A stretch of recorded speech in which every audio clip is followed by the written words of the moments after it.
খাদিজার মাধ্যমে আমি আপনারে ধনী বানায়া দিছি। বিষ্ণুনবীর কিন্তু টাকা পয়সা ছিল না জানেন, ছাগল চড়াতো, কাউবয়। মা মিন নাবিয়্যিন ইল্লা রাআল গানাম, ছাগল চড়াতেন। এরপরে খাদিজাতুল কুবরার স্টাফ হিসেবে, কর্মচারী হিসেবে ক্যারিয়ার শুরু করলেন। এরপর বিজনেস ম্যাগনেট হিসেবে শুরু করলেন। খাদিজাতুল কুবরার সাথে যখন বিয়ে হয়ে গেল, খাদিজাতুল কুবরা তাহেরা ওনার সব সম্পদের মালিক বিষ্ণুনবীরে বানায় দিলেন। সুমা মাআযাল্লাহ, রাখাল বলছেন আপনি নবীকে, আমার হুজুরকে কিছু বলার বলবেই, নবীকে ছোট করার চেষ্টা করবে।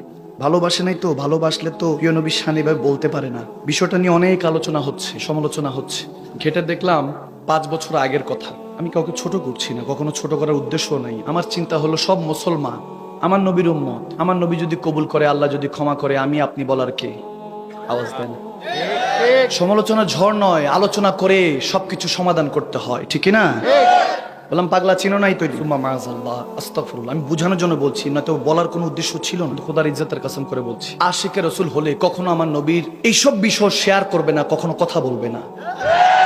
নবীজির সামনে গোস্তাকি হচ্ছে, এগুলো কেন শেয়ার দিবেন, কেন কথা বলবেন এগুলো নিয়ে? আমার নবীর হাদিস কি কম পড়ে গিয়েছে যে আলোচনার জন্য এইসব টপিক লাগবে? বুখারী মুসলিম শরীফ 86 হাদিস কি কম পড়ে গিয়েছে? কোরআনের কথা কি কম পড়ে গিয়েছে যে এগুলো বলতে হবে? হ্যাঁ, বুঝানোর জন্য বলুন, কোনো সমস্যা নেই। আল্লাহ তাবারক ওয়া তাআলা কোরআনে পাকে বলে দিয়েছেন, ইয়া আইয়ুহাল্লাযীনা আমানু লা তাকুলু রাইনা ওয়া কুলু উনজুরনা। আমার আল্লাহ সাহাবাদেরকে শিখাচ্ছেন, হে মুমিনরা। সাহাবা রাসূলুল্লাহ নবীকে ভালোবেসে মুমিন হয়ে গিয়েছেন। সুবহানাল্লাহ।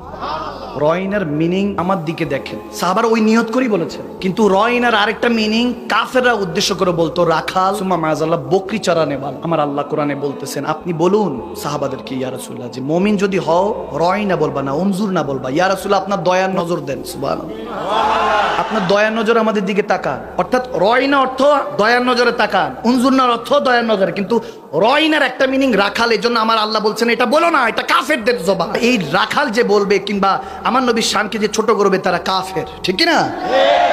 যিনি বলেছেন উনি হয়তোবা বুঝানোর জন্য বলেছেন, উদ্দেশ্যমূলক ভাবে জীবন আমার নবীকে ছোট করে না, এটা আমার বিশ্বাস। কারণ মুসলমান যদি কলমা পড়ে থাকে, নবীকে কখনো ছোট করতে পারে? এটা নিয়ে এত মাতামাতি, এত সমালোচনা, আলোচনা কেন? এগুলো 5 বছর আগের বিষয় এখন টেনে এনে মাহফিলে ওনার মানুষ হচ্ছে দেখে আপনি যা তা বলবেন। আপনি ঠিকঠাক মতো আলোচনা করেন, খোদার কসম যদি 10 জনও বসে, এরাই পাক্কা ইমানদার হয়ে যাবে, নামাজি হয়ে যাবে, ঠিক কি না? আলোচনা এমন ভাবে করেন যাতে তারা ইমানদার হয়ে যায়, নবীর ভালোবাসা অন্তরে আসে। ইত্তাকিল্লাহ ফাত্তাকুল্লাহ মাস্তাতাতুম, রুদি আল্লাহকে জিসম দিয়ে ভয় করে, এভাবে আলোচনা করেন।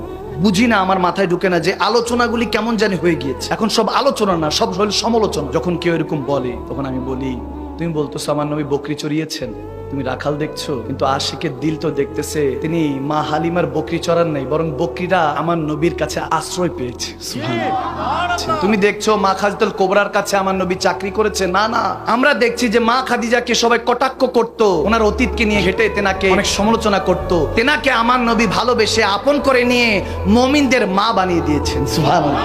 তুমি দেখছো আমার নবী বকরি চড়াচ্ছেন, কিন্তু সুন্নি মুসলমানরা, আশিকে রাসূলরা, তারা দেখতেছেন যে না না, আমরা তো দেখতেছি তিনি হলেন সরদারে আম্বিয়া, যিনি মেরাজে যাওয়ার আগে 1,24,000 2,36,000 নবীদের ইমামতি করিয়েছেন। আল্লাহ, বুঝার মতো বুঝতে হয়, বুঝে দিলেই বুঝে যায়। সমালোচনার দরকার, বুঝলে সোজা, না বুঝলে বোঝা, ঠিক কিনা? বুঝলে আবু বকর, না বুঝলে আবু। কি করবেন? হেদায়েত তো সবার কিসমতে নেই। দেখান নাজরের চাই, দেখনে কো ইয়া মুহাম্মদ, यूं तो क्या देखा नहीं, एक से एक बढ़कर हंसी देखे मगर या मुस्तफा, आपसे बढ़कर हुस्न वाला इस आँख ने देखा ही नहीं। सुभान अल्लाह।